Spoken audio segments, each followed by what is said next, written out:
You're good. We're good. Welcome, Hokie Hangover. Just two of us tonight. Myself, Mike McDaniel. For being honest, it may be one and a half of us tonight since Mike is completely clued in on this Red Sox Yankees game, elimination game It in the is. wild card series. It is. I have it on. I mean, full disclosure, you're going to see me doing this a lot. I have Red Sox Yankees on the screen literally right here. I texted Ricky and Andrew around lunchtime today and let them know that they were going to get less than my full effort this evening. At least I was going to be a little bit distracted. But I mean, we'll be fine. I'll be locked in here, Rick. I'll just be keeping an eye on things as we're discussing the goings on with the Board of Visitors meeting, which I know we'll start with here, and obviously we'll preview this game against Wake on Saturday. How could you not be locked in on Virginia Tech Wake Forest in the ACC this week? I think that was your response to me. Yeah, I mean, just this is what matters, boys. This is why we live. Virginia Tech's got a big one this weekend. We're going to get into that matchup, obviously, a little bit later in the show tonight. We do want to talk about this Board of Visitors vote, as Mike mentioned. This vote's been talked about for quite a while. Virginia Tech's been working on this funding plan since August. It came together relatively quickly. We got the first wind of it about a week ago when the slides of the presentation were put out for the public ahead of time. And we kind of came to the conclusion, I think, as most people did, that they would not have put this presentation together and actually made it ready to be viewed by the public if the public was not going to, or excuse me, if the Board of Visitors was not going to actually approve this. Like, this funding plan would not have seen the light of day if they didn't do some background research ahead of time. And sure enough, all but one of the Board of Visitors voted in favor of the plan. Yeah, that was kind of my whole point when we were initially talking about the funding, right? It was less about, hey, is it going to be available in the near term? Or is it going, you know what I mean? Like near term versus like 4 or 5 years from now. Yeah. You know, you see that whole plan out there. You're like, all right, X amount of funding this year, X amount of funding next year. And then you're like, all right, going to be over. You're pushing 230 million in 5 years. It's like less about that, you know, it's more about what do you have in the near term. Like you said, they wouldn't have let it see the light of day if they didn't at least have a general idea. It's like when Congress brings something to vote. It's like they're not bringing a bill up if they don't think it has at least a decent chance of passing, you know? Which is why we're shut down right now. Correct. Different discussion. Correct. Different discussion. Interesting time to bring that analogy to the table, I guess. But but that's kind of the deal, right? I mean, not a surprise that it passed. It was 13-1. It was not unanimous. Okay, fine. But we knew that this was coming. So, I mean, it was a successful Board of Visitors meeting on Tuesday, and everything that has been made public very intentionally has been leaked about this. It's coming to fruition, right? And there's going to be funding increases in the near term that are really going to help the athletic department, most notably the football program. So it's big, really big deal. It's good that it's official, right? It's good that the plan will now be set into motion, and now it's time to see what Virginia Tech does with it. And step number one will most likely be an athletic director search, I'd imagine, in the very near future. We'll see. And then step two will be obviously the coaching search, which will come shortly thereafter. And, you know, that's already off the ground a little bit. So we'll see. And then in the meantime, we have this football program that seems to be rallying around their interim coach. And we'll see what this season leads to in the meantime. So I think things are in a better spot than they were a couple weeks ago. That's for sure. I think the fan base feels a little bit better about things, especially coming off that NC State win that was really exciting last weekend. Let's see if Virginia Tech can keep going against Wake, obviously, and keep the train rolling here. It'd be good to start 2-0 in ACC play. It would. I want to talk a little bit about the work that was done ahead of time on this Board of Visitors presentation. And Hey, Kate. Yeah. For those who are listening to the audio version, Mike was just greeted by his lovely wife. Probably talking shit to him about the Red Sox. Anyway, there was a lot of work, Mike. You mentioned this. There was a lot of work done ahead of time in the media to begin massaging this plan before it was actually approved and before the full plan in its entirety was put out to the public. We saw the Pete Thamel coverage of it on College Game Day, where he mentioned that this was in the works. Bruce Arians went on Pat McAfee's show to talk about the increased funding that they were getting, to talk General about manager. the general manager aspect of it that the Hokies are hoping to add. All of those things were done, like you said, intentionally. And I do want to give the university and the athletic department credit here because I think they understood the urgency of getting some figures out to the public, given the timeline that they are now working with on trying to get some of these big figurehead pieces of the administration, as far as athletics are concerned, hired. Yeah. And the kind of candidate that you're going to be able to attract with Virginia Tech's current resources as compared to a $47.1 million infusion of cash on top of your current resources are very different.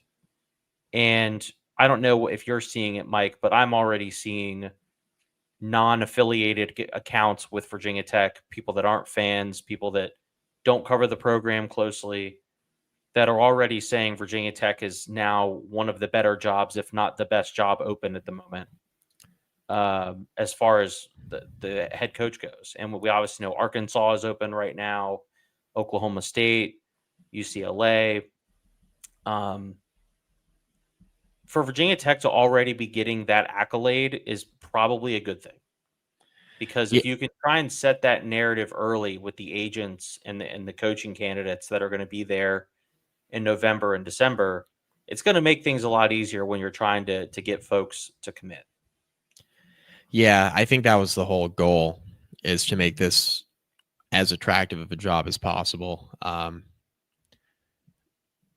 Just given the landscape, given the coaches that were on the hot seat last year, given the jobs that could open coming into the year, you're looking at, you're like, all right, schools that could potentially open. UCLA, not a surprise. Oklahoma State, not a surprise, right?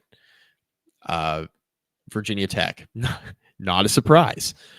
This Arkansas, Sam Pittman, not a surprise. Like the big power jobs that have opened so far, it has not been surprising. Those are the ones that opened. Virginia Tech and UCLA doing it on the same day that early in the season, I guess, was a little bit surprising that they, couldn't even get through September. But the way I look at it is, if you're going to make a coaching change that early and you're kind of reading the landscape, reading the tea leaves before the year, thinking that there might be a coaching search awaiting you, you have to get things rolling, right? I mean, the Whit Babcock presentation before the school year began, right, or before the athletic season began, is pretty indicative of where things were going. It was like, all right, we need to get our ducks in a row, because if we need to make a coaching change here, we need to be positioned in the best way possible. So it was all strategic in how it was done. The firing, your hand is forced on that one because of how bad the team looked against Old Dominion, like we've talked about, how early it happened. I think Virginia Tech would have preferred that they didn't have to pull the trigger that early in the year, but it is what it is. And now you're in a position where you have to make the job look as good as possible, especially when you consider who you're going to be up against, right, on the market. And there are a lot of big jobs that are opening, but out of the ones that are open so far, I'm not sure you're going to be competing with the same pool of candidates. Like UCLA is going to have a very, I think, defined pool of guys that I'm not sure Virginia Tech is even going to be necessarily talking to. Yeah. I think Arkansas is a very interesting job because there's a lot of booster politics there, and there are a bunch of people who want Petrino to be back in that role, which I think Arkansas could probably do a lot better in this. Sorry, I don't know what's going on with my camera there. Figured it was a glare. Yeah. I don't know. It freaked me out. Lost my train of thought there. I think they could probably do a lot better in this era than Petrino. I mean, this is probably the only P4 job Petrino would even be a candidate for at this point. Yeah. So that's kind of its own beast. And then Oklahoma State, I think there could be some crossover with candidates there. So I don't know. It's really more like does Florida open, and if Florida opens, is Lane interested in the Ole Miss job, or Lane interested in leaving Ole Miss for Florida, and does Ole Miss open? Those are the types of questions that we have. But bottom line is you have to have this job be competitive, and I think that was the whole goal of having that presentation when you had it, and then getting the funding together as quickly as you did. And then the fact you had to make a coaching change in between point A and point B is a little bit unfortunate, but it is what it is.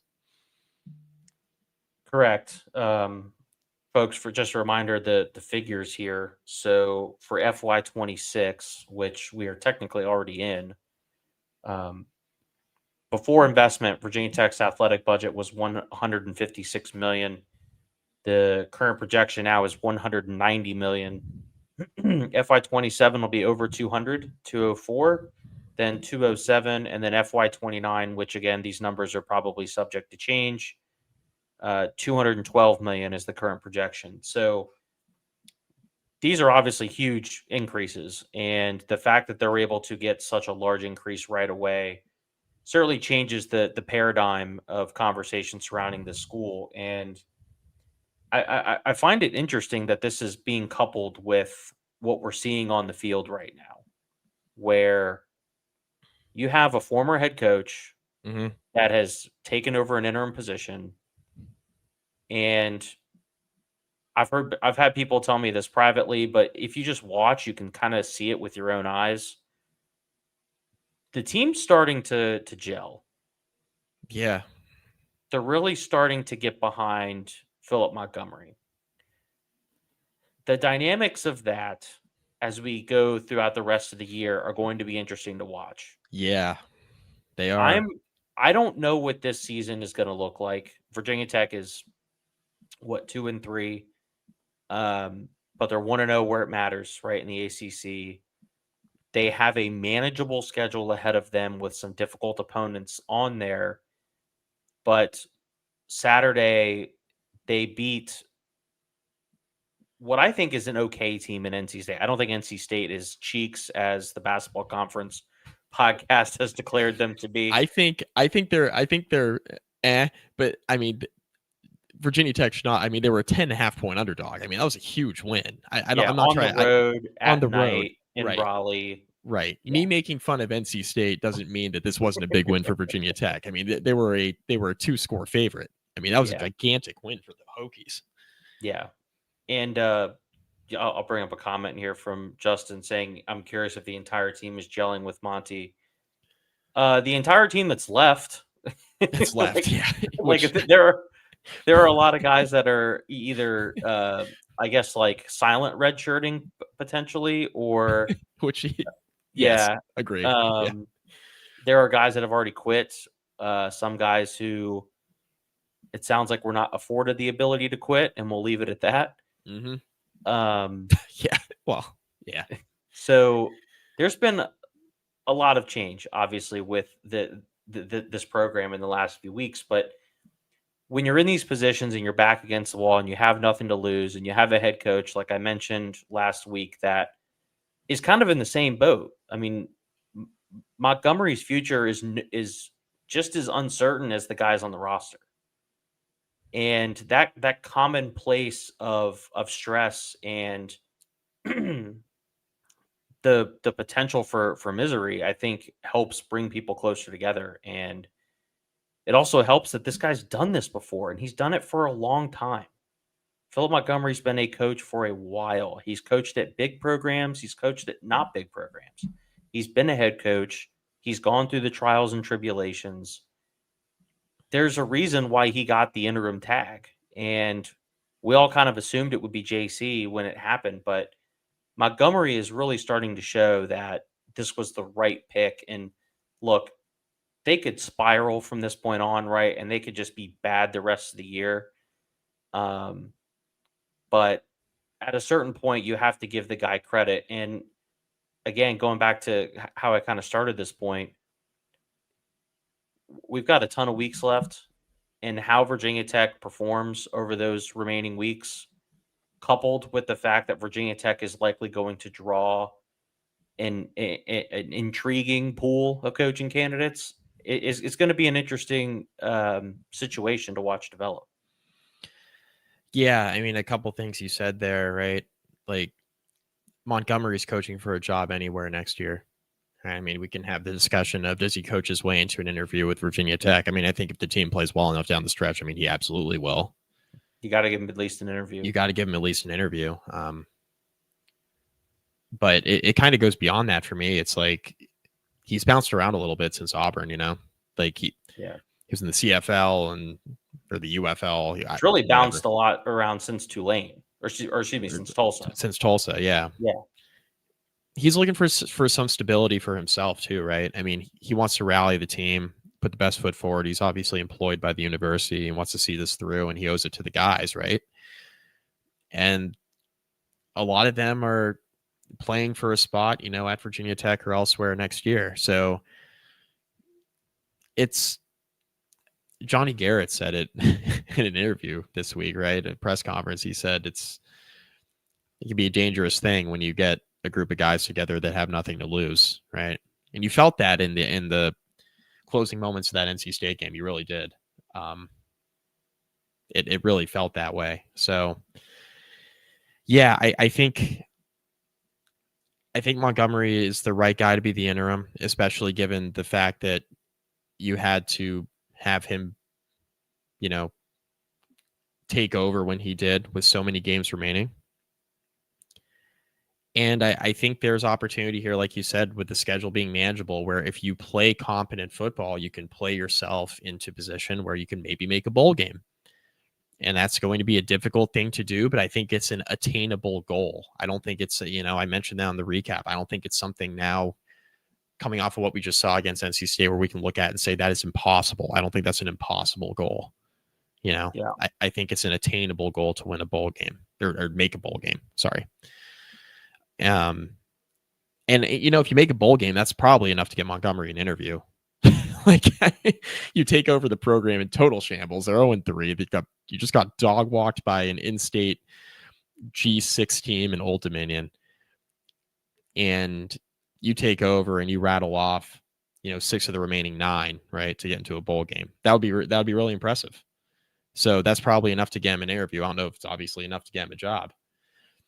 But it's going to be really interesting to see the dynamics, right? And there's going to be players too. If this thing continues, we'll preview the Wake game here in a second. I mean, there's going to be some dynamics here at play too, where if they start really putting together some wins here, you're going to get some Virginia Tech players who are going to be like, oh, we want him back next year. Yeah. Like that's going to become more public, and there's going to be pressure coming from the player side. Whereas like if you're whoever's making the hire, right, this committee of people, you can't ignore that, right? But you also can't have that be a driving factor, like the driving factor in your decision, because you have to do what's best for Virginia Tech, both for these players next year, but also when they're gone, because you need the next hire to work, and it goes beyond the eligibility of the current roster. You cannot ignore it, but you can't have that be the factor in the decision. Mike, you're obviously a Notre Dame fan. Is there any sort of similarity between the dynamic in that offseason when Brian Kelly left and they were trying to figure out who they were going to give the job to, and there was obvious player support from Marcus Freeman at the time? Do you feel like there's any sort of similarity there? That could potentially develop? The two things that are different is that Kelly left at a really bad time. Like he left basically right when Notre Dame was getting ready for the bowl game, just like kind of like out of nowhere. They still had, I'm sorry, he left right after the USC game. Notre Dame still had a chance to make the 4-team playoff potentially, like backdoor their way in, and they ended up playing in the Fiesta Bowl. But they had a chance to backdoor their way into the playoff potentially, and they didn't end up making it that way. But Notre Dame could have been in the playoff with an interim coach, which would have been nuts. And him leaving was so sudden. It was a little bit of a surprise that they elevated Freeman, but I think the key difference between Freeman and Montgomery is that Freeman was a pretty trendy coordinator candidate, especially after seeing what he did leaving Cincinnati, coming to Notre Dame and coaching the defense the way that he did. He was really getting a lot of attention and coaching searches. So he was going to be a head coach sooner rather than later, but to make him the head coach at Notre Dame is like going from 0 to 100 when you never, I mean, the total opposite of Pry, right? Like it's like, you know, Virginia Tech hasn't been anywhere near where Notre Dame's been for a while. You know, it's been 15 years of this up and down stuff, you know? So for Pry to get elevated to a job at Virginia Tech and take that over versus Freeman going from never being a head coach before to then coaching Notre Dame is a crazy leap, and it's rewarded them for it. So I think the difference is obviously that Freeman was in play for other jobs. I think that is the key difference. And then you didn't have the benefit of going through this like whole coaching search here, right? Like you do at Virginia Tech. It was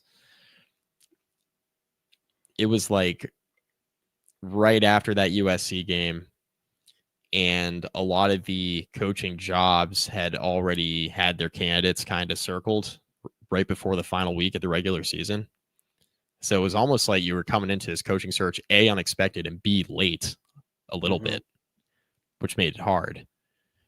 So a little bit different circumstance. And Montgomery's been a head coach before, but, you know, I think just the timing of it, and I mean, what Freeman's stance, I guess, in the game, right, going into that offseason was a little bit different than Monty's was coming into this year, right? I don't think absolutely. Not a lot of people were like clamoring. You know, Monty took this because he kind of had to. Like he had to get back in, you know, which, you know, different circumstance. Absolutely. And before we get into the Wake game, if you're wondering why Mike may have lost a bit of his happiness there, Red Sox are down 4-0. They're making a defensively. I mean, that whole inning started with a bloop single where you had the second baseman, right fielder, and center fielder. Nobody could decide who was going to catch the ball, and then you had a potential double play ball, and it was booted between your first baseman and second baseman. Just a mess. Yeah. Let's go ahead and get into this Wake Forest team. Deacs are 2-2. They haven't beaten anybody yet. First week of the year, they won 10-9 against Kennesaw State. They beat Western Carolina the following week. Then they get NC State at home, lose that game. Interesting game last week, being able to take Georgia Tech to overtime. Potentially should have won that game. There was obviously some controversy surrounding the officiating there. But that was the first sign of life, really, that we had seen from Wake Forest as a football team. And to do so against Georgia Tech, which is a ranked opponent, obviously, a team that's certainly in contention for the ACC championship, was a good sign, I think, for Deacs fans. But I think my biggest question about Wake Forest now is going to be, how do they respond to something like that, where they finally put together a good effort at home against a really good team, and to lose it in controversial fashion? I can only imagine that may be something that's difficult for them to bounce back from. Yeah, I mean, a couple of things, right? They had 2 weeks to prepare. They looked great against Georgia Tech and should have won that game. They didn't really get rewarded for that. Should have won the game. Had 2 weeks to prepare. And the way you lost at home is very disappointing. You had the chance to go for 2 at the end. You didn't get it. You lose a game that you should have won. There was an offside penalty that wasn't called. It would have allowed you to run the clock out. You got jobbed a little bit by the officiating there. And then you end up losing in overtime. That's pretty devastating. Now you got to go on the road to play a Virginia Tech team that's coming off its biggest win of the year by far. And they're starting to feel a lot better about themselves relative to a few weeks back. And a tough place to play. And on homecoming weekend in Blacksburg, and it should be a very nice crowd at Lane Stadium, I'd anticipate on Saturday. There are some things that Wake Forest did in that game against Georgia Tech, offensively in particular, that I'm not sure are totally repeatable in the sense of Wake Forest isn't going to consistently rattle off the chunk plays. Their offense doesn't have the ceiling. They're not going to consistently rattle off the chunk plays they rattled off in that game against Georgia Tech. A couple kind of fluky pass plays where it was like a busted coverage and a guy was running wide open. Just stuff that, Wake Forest doesn't generally get, like they don't have like athletes to beat you like that outside Damon Claiborne, in my opinion.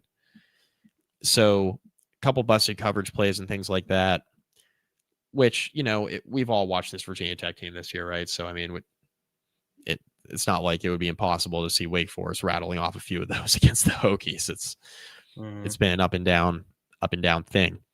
But as far as like the playmakers that Wake has offensively and the quarterback they have in Robbie Ashford, I don't think this is something where Virginia Tech fans need to be like totally alarmed going into this game against Wake Forest offense. It's a lot easier to prepare for a really good running back when you're not afraid about the other skill position guys.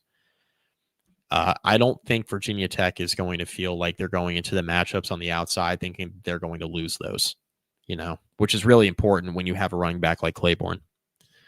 So that's my takeaway. And then the second thing is like Ashford's not very good. I mean, he's not. His stats look okay against Georgia Tech. Again, a few chunk plays really inflated the yards. He was kind of average, and he's been kind of that way his whole career, and he's bounced around quite a bit. He's been at Auburn, Oregon, South Carolina. He's been all over the place. 1 touchdown to 3 picks this year. Yeah. I mean, he'll throw it to your team as much as he throws it to his. So I don't think Virginia Tech fans should be alarmed by the quarterback matchup. I don't think they should be alarmed by Wake Forest wide receivers. And Wake Forest defense has been up and down. So again, more so than last Saturday against NC State, I go into this game seeing that Virginia Tech has a better chance on paper than they had against NC State. I think NC State's a better team than Wake Forest. So that's my take on the game just from a macro level. My bigger concern, Rick, is like, how does Virginia Tech respond to success? It didn't respond well to success under the previous coaching staff, right? Led by Pry. I mean, it's very, all the very true. Same coaches. Didn't respond to success very well with Pry, right? I mean, the semblance of success they had coming out of the Military Bowl a couple of years ago and what they were able to do in the second half of the season didn't translate to wins last year at all. It was a very up and down year, obviously. So how is this team ready to respond to success after a huge win against NC State? Everybody, the fan base is starting to feel better about things and pat you on the back. And right. How do you respond to that? And it's about Virginia Tech on Saturday, right? We don't say that often with this roster this year. It's about Virginia Tech this Saturday and how they respond, even more so than how Wake Forest responds to a really tough loss. Yeah, it seems like Virginia Tech's going to be getting some of their offensive linemen back, which hopefully will certainly give them a bit of relief on the offensive end. But two things, you bring up a really good point about the mindset that Virginia Tech will have coming into this game, because this is the first time this year where they've been in this position where there's some optimism surrounding the program. And that's a lot different than being able to rally around the fact that everyone thinks you suck, which is essentially what they did for this NC State game. And you can only play that card so many times when you're winning football games. And Virginia Tech is going to have to find a different way. Philip Montgomery is going to have to find a different way to motivate his players to show up on Saturday. And I do think the crowd will be pretty good. It's going to be a beautiful day in Blacksburg. It's going to be low to mid 70s in early October. The some of the vibes are back now. They've debuted the new uniform, or should be the new helmet, going with the orange uniform. There's a lot of buzz surrounding the program. I think folks are excited about the Board of Visitors vote. It seems like for the first time in a while, there's a bit of a positivity about what the future could hold inside Lane Stadium down the road. And some of those folks that, may or may not have been on the fence about going to the game. I mean, Andrew mentioned on the recap of the NC State win that there were folks he knew that said, we're probably not going to go to Wake. And then they win the game.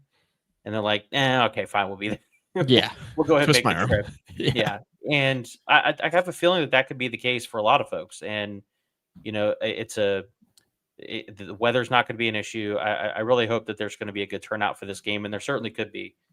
The other part of it is that it seems like I want to make sure I get the name. Yeah. Chris Barnes for Wake Forest seems like the only somewhat reliable option in the pass game. Damon Claiborne is the second leading receiver for this Wake team, just to let you know how much of this Wake offense runs through him. But yeah, Wake doesn't have the weapons that I think could challenge Virginia Tech's secondary on the back end. And it seems like that's where some of the bigger question marks on this unit are after last week. They've had some defections, they've got injuries. And it seems like Wake just isn't going to be able to match up against that weakness at the moment. I'm very curious to see how the linebacker play looks on Saturday. It was so nice, so refreshing to see linebackers making plays sideline to sideline behind the line of scrimmage. Noah Chambers has got to get some more run. He's earned it. Caleb Spencer played well. He's got to be able to get some more run in this game. I would hope that the Hokies are going to continue to give them reps. We'll see what they look like when they see some adversity on Saturday. There will be a point inevitably in this game where Tech will either turn it over or Wake Forest will pop a big play.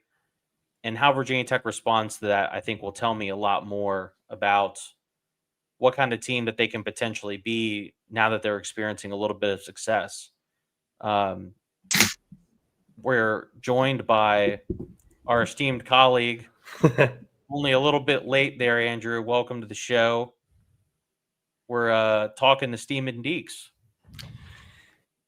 Hey, all I can tell you is that, Mike went first, Ricky went second. Suddenly a woman is taking me away from the opportunity to podcast whenever I want. And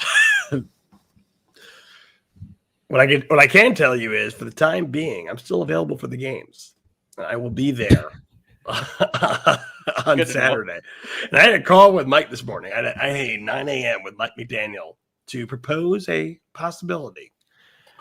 We shall see. Andrew, we're gonna have to talk about that off air. Yeah, I will. I was unaware of this call, so I'm very intrigued. I will. We'll fill you in off air about a potential Blacksburg trip. Oh my goodness! All right, we'll just let the people know.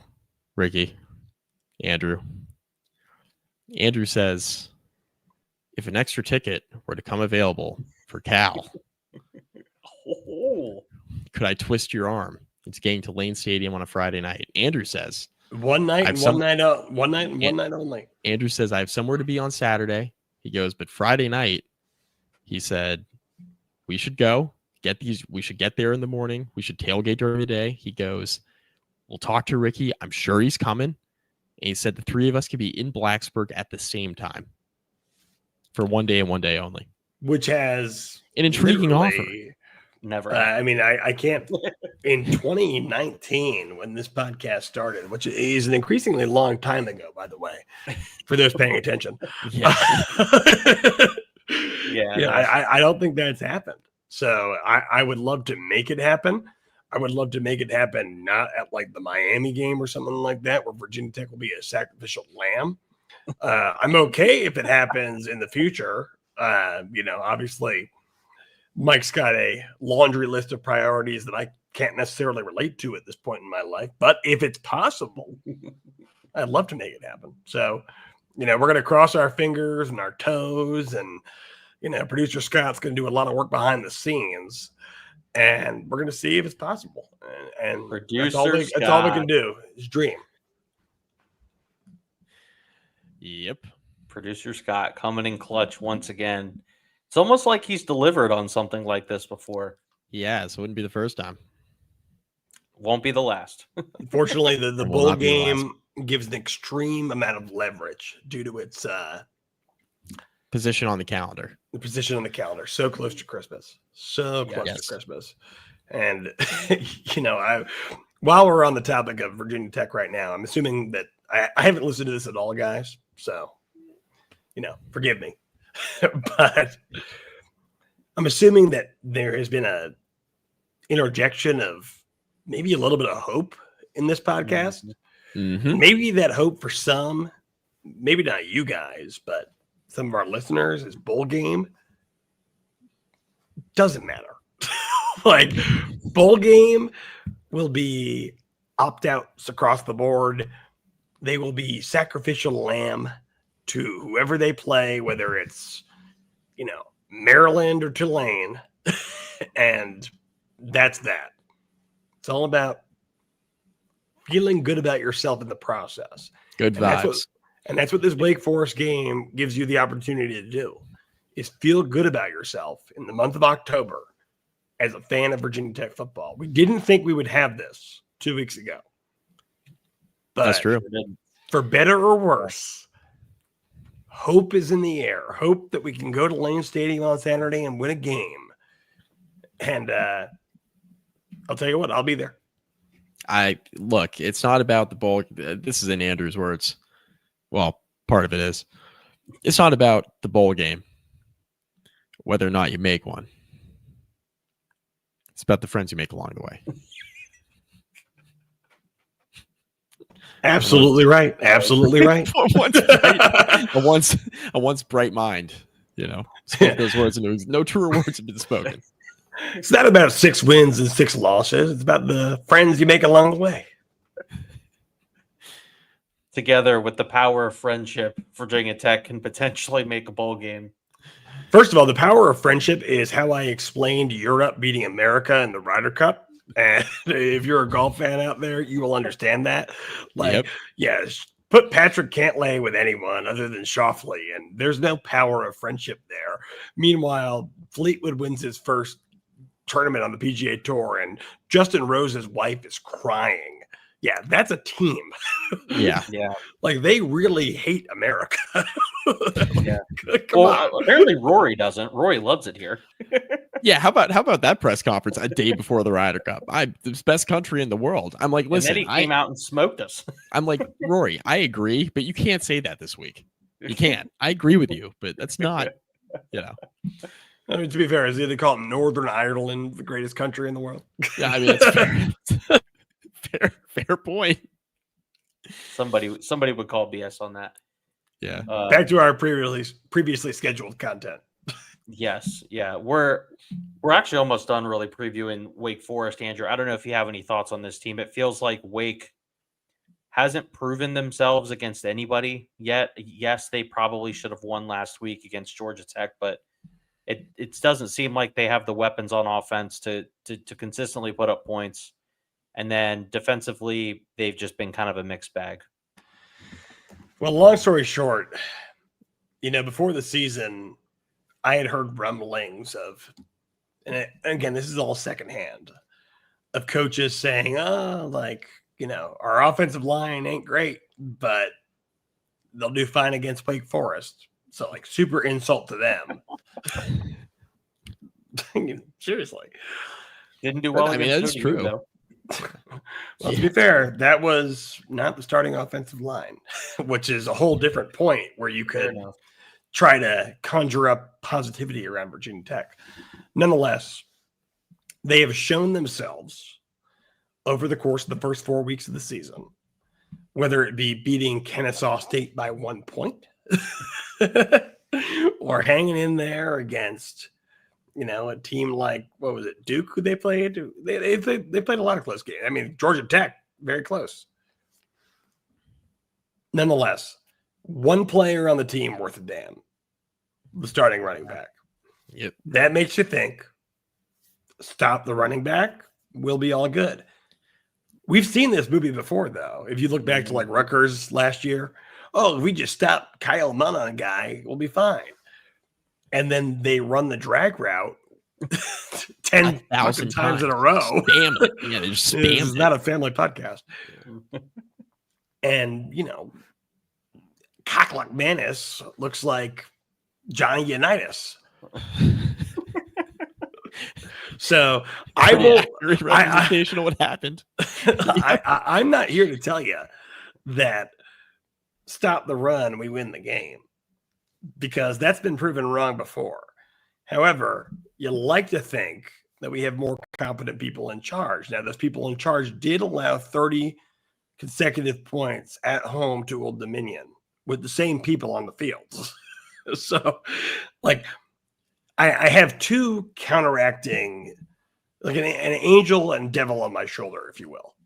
One is saying, did you see the NC State game, Andy? Come on, like, this program's got some momentum. Phil Montgomery is this inspirational, religious-esque leader who's going to take them to the glory days. And the other is saying, you let up 30 points to Old Dominion in a half. Same guys. The better players are actually opted out. So, I'm not here to declare victory or defeat. I'm just saying, like, everyone should be watching the CW at 1:00 on Saturday. Yeah. The very normal time slot. Who knew Virginia Tech was being led by St. Philip? God bless him. Amen to that. Any last words on Wake before we get into these picks? No, picks. Haven't been the same since Muma left. Bingo. Virginia Tech head coach Chase Muma. First of all, I will throw this in really quickly because we know I stand my boy. Trivia. Who has the second least points allowed of any FCS team through 4 weeks? Would that be Tennessee Tech? Ding, ding, ding. That guy used to live on my couch. Who's calling that defense? That was not even that long ago. This podcast existed during that period of time. Crazy that he transitioned from FBS walk-on quarterback to defensive coordinator. I'm sure there's so many coaches in all levels of football that can tell the same story, right? Just a football guy.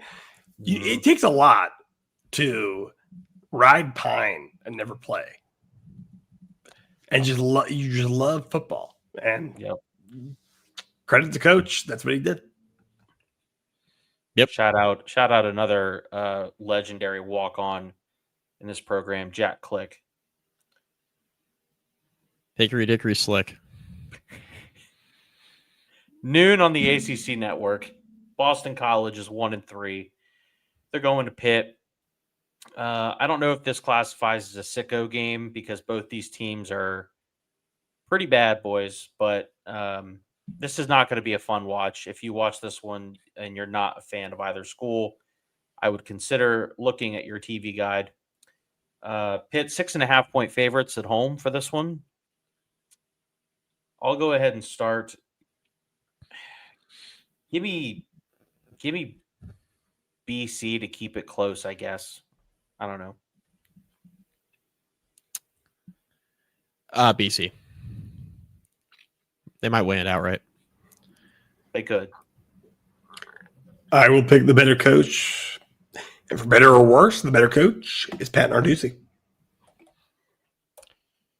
Not by much. Also noon, this one is on ESPN. This game had a lot more juice about a month ago. Dabo, speaking of 1-3, Tigers not having a good start to the year. The North Carolina Bill Belichick's are at 2-2. And despite Clemson being pretty bad so far this year, they are more than 2 touchdown favorites on the road at Carolina. Over under 50% capacity for this game at Keenan. I'm going to go over, but only because there's going to be Clemson fans there. I was going to say, how many Clemson? That was going to be my question. Like, how many Clemson fans are making the trip? Probably not many. A lot of them are real pissed. Yes, they are. Mike, what are you feeling? Clemson. This is. It doesn't have to be pretty, but it's going to be. Carolina's really bad, guys. Yeah. Dabo with a bye, coming off of a massive embarrassment. I mean, against this team, everyone who's listened to this podcast knows we've been wrong before, but I mean, we'll see. We don't need to talk about what I said about the Virginia-Florida State game last week, but correct. Yeah. I said this once earlier this year, and it resulted in Tech getting blown off the field by Old Dominion, but Clemson can't be this bad. Give me the Tigers. This bad. Not this bad. Give me the Tigers. Even though that's a lot of points. We're skipping Campbell NC State. Mike did tell us that they found a line on this game and it's about 40 or something. If you feel the need to bet this game, I consider trying to see a priest and maybe Ricky, what re-examine your life. What Baltimore Orioles 30-30 outfielder played for Campbell in college? I mean, based on you asking that question, and I didn't know he went there, but it's got to be Cedric Mullins. It is, and I've loved Cedric Mullins. I have supported him all throughout his career, but God, was he not the worst trade deadline acquisition of all time? I told everyone that before they traded for him. I'm like, this dude's on my fantasy baseball team. It's like pure shtick, and he's hitting like 150. Like, what are we doing? He lost himself a lot of money after the deadline this year. I think the gravy train for our good friend Cedric might be over, unfortunately, before the initial contract expired, but whatever. Yep. So, yeah, we're going to skip this game at 2 p.m. If you feel the need to go watch that, go touch grass. Virginia, 4-1, coming off that big win last week against the Noles. They're going to Louisville. 3:30 kick here on ESPN2. Louisville's favored in this game, boys, by 6.5. I'll say it here first. I am no longer going to doubt Virginia until they give me reason to do so. Give me UVA. Good pick, Virginia.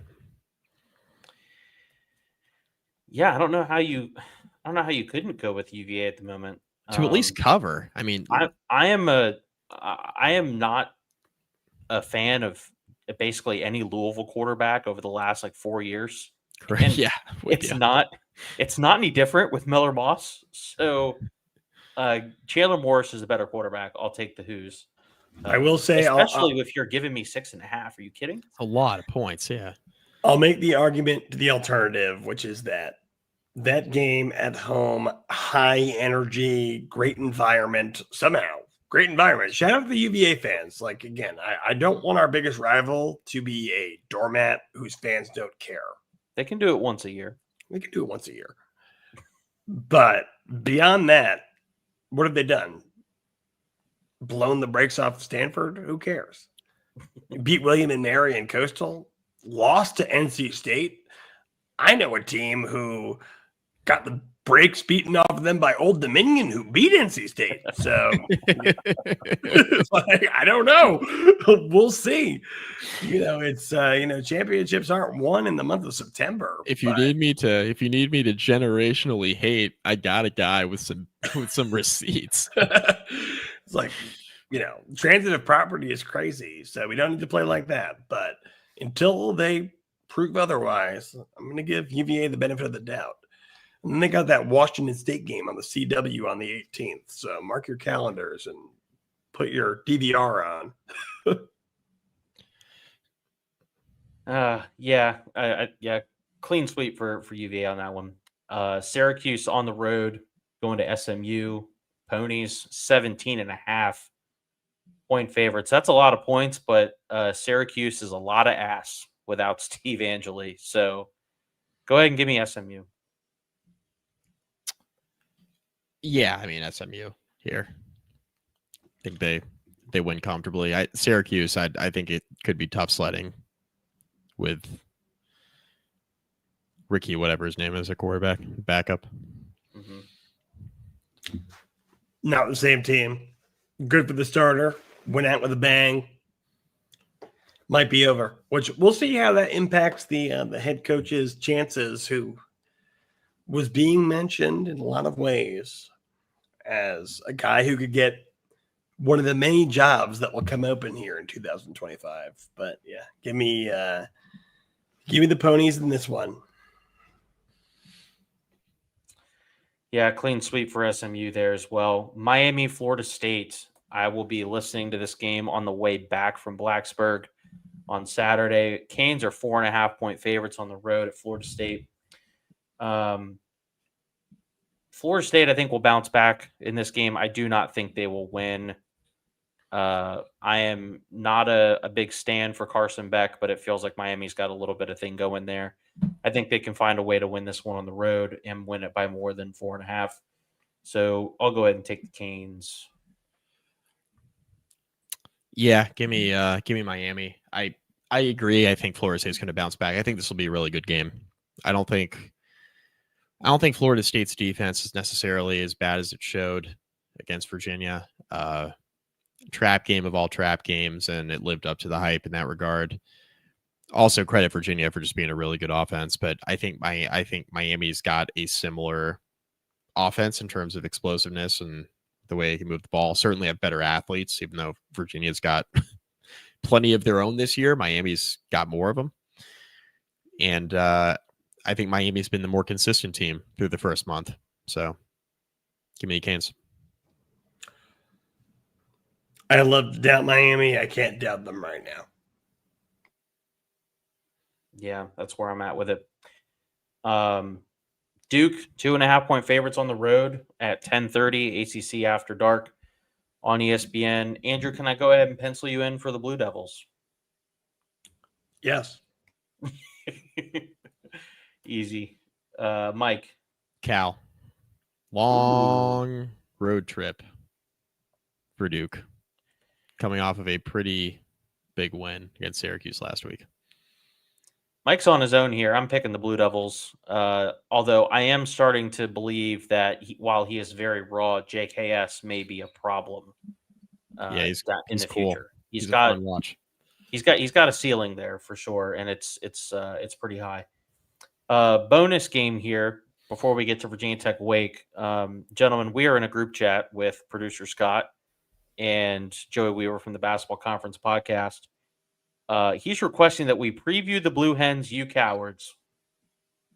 Sure. Fuck it. Why not? Western Kentucky at Delaware. We'll do it live. Delaware, 2.5-point favorites at home. I'm taking Delaware. Roll Hens. Can't disagree. Yeah, we're not picking against Delaware on this show. Finally, the game we all actually care about. Virginia Tech, 6.5-point favorites here at home against Wake. 1 p.m. on the CW network. We get Tom Brenneman back on the call. Big game really for both teams. If Wake Forest is going to find a way to kind of resuscitate their season, they've got to win this one. And Virginia Tech really needs this to have any sort of realistic shot at bowl eligibility. Mike, your thoughts? Yeah, I think Wake's going to play Virginia Tech tough here.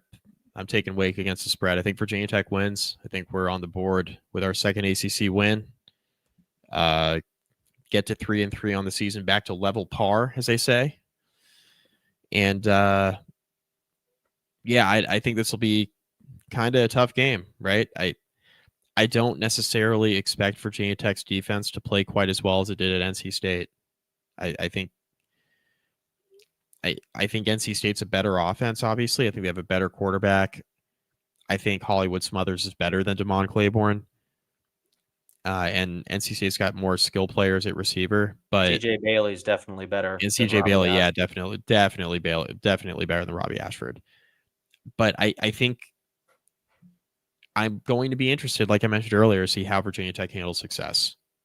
And could the Hokies win this game by a couple touchdowns? Yeah, they definitely could. Not as tough of a team as they played last week. If they play a similar style of game, I think they could win and cover. But I just want to see it first. That's it. It's kind of like an emotional hedge. I do think Virginia Tech wins this game, but I think it's going to be tight. Could Virginia Tech win this game by a couple touchdowns? Yes. Could Wake Forest win this game by a couple touchdowns? Yes. I mean, that'd be rough. I mean, I don't know. Did Wake Forest lose by multiple touchdowns to an FCS team or a group of 5 team? Excuse me. Either way, like I'm trying not to have crazy recency bias, which when you're judging the month of September in college football is hard to do. But I will ride the wave. I will say that Virginia Tech wins the game. I think 6.5. Is that the number we're working with here? 6.5? 6.5 points. This is a lot of points. I think that Philip Montgomery, who I went back and I looked at his last 3 years at Tulsa, hard place to win. Ask Mike McDaniel. He won a lot of one-score games. He lost some too. But I think that in this game, with the whole crowd behind him, he will be able to win a close one. Coming down to special teams, John Love, we know he's one of the best. Virginia Tech wins by a couple of points. But I can't see a blowout. And I hope this doesn't come around where I look like an idiot picking them to win by like 2. John Love does have the 25 this week. Boys, if you would ask, they should get rid of that too. Enough. We can save that for a different pod because we can parse through that another night. Yeah. But I don't disagree. You definitely wouldn't have been able to tell me a few weeks ago that I would have any sort of hopium in my house for Virginia Tech football. Don't do it, Rick. I went and bought some. Virginia Tech. No. Yeah, look. Something tells me that Philip Montgomery's got this thing rolling in a good direction. I don't think that they're a particularly good team, but I do think that they're a competent team. I think that there's enough talent on the roster where they can win this game. And have really not been at all impressed by Wake Forest as a unit. They've got a couple individual players that can go out there and impact the game, but otherwise, I don't think that they have the depth. And that's really not surprising considering Dickert is kind of starting over there. Give me Virginia Tech to cover the spread here. I'll go ahead and jump out on that limb. Virginia Tech needs it. It's going to be, I think, a really important performance for this team. And I don't know how long this positive momentum will last. It may be over in Atlanta here pretty soon, but I think Virginia Tech will get this one and will be able to win it by more than a touchdown. Let's go. Certainly hope so. I hope you're right, Rick. Certainly do. And Andrew and I will be in Blacksburg for this game. Izzy will also be on the field getting us photos. We'll give you a recap show probably Sunday or Monday. We'll go ahead and get together with the boys, see what our schedules look like. Just a reminder on the picks. Andrew, leader in the clubhouse at 26-19. I'm in second at 23-22. Mike, as you said earlier this year, so eloquently, you're just pushing money around at 22-23. Same boat I'm in, and Izzy's not far behind at 20-24. And we have a pretty good wager, I think. And as we get closer and get to getting it finished, or at least our friend is, we'll go ahead and put that out there. But any last words before we head into the weekend?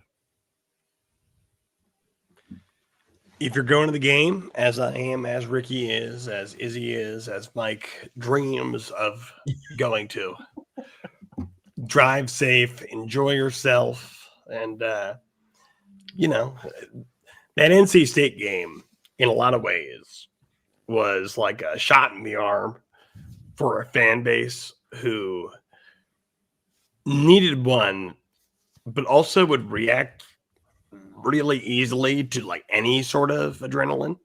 So here we all are, and I expect it to be a nice crowd, incredible environment. I mean, it was decent during Wofford after the coach just got fired and they got steamrolled by Old Dominion. So good old fashioned Lane Stadium. Enjoy it, and we'll be back with you on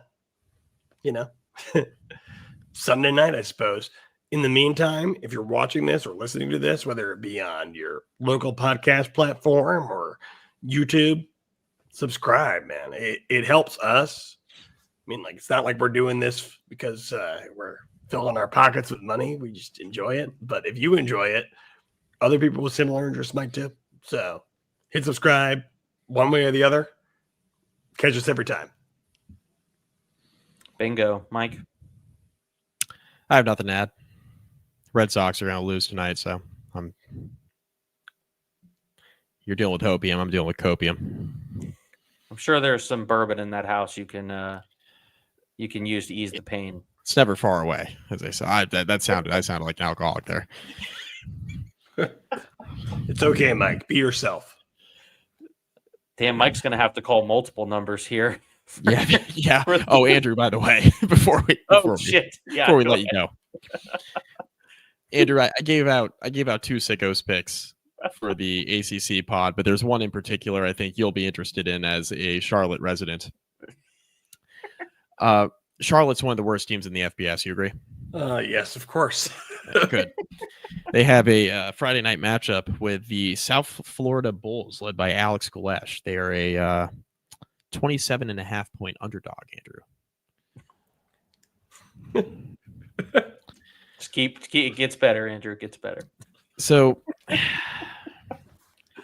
no, I'm not betting the full game spread. Yes, I do think South Florida is going to win by a lot. The one thing I do want to mention to you is that South Florida has a big matchup a week from Friday in the American. They play North Texas on the road. Huge American Conference title implications in that game at the halfway point. South Florida is going to want to get out of this game quick. 4-score favorite. Charlotte stinks. Should win this game by 1 million. Should have their backups in the second half, certainly by the fourth quarter. Don't you agree? It makes sense to me. You're speaking my language. Andrew, Ricky, we're on Charlotte, fourth quarter, plus 6.5 against South Florida. I will ride, Mike. I feel pretty good about it. I will ride, though I am 0-3 riding with you so far. I will ride. If not any other reason, because there will be no other sports on Friday night. They'll give you something to watch.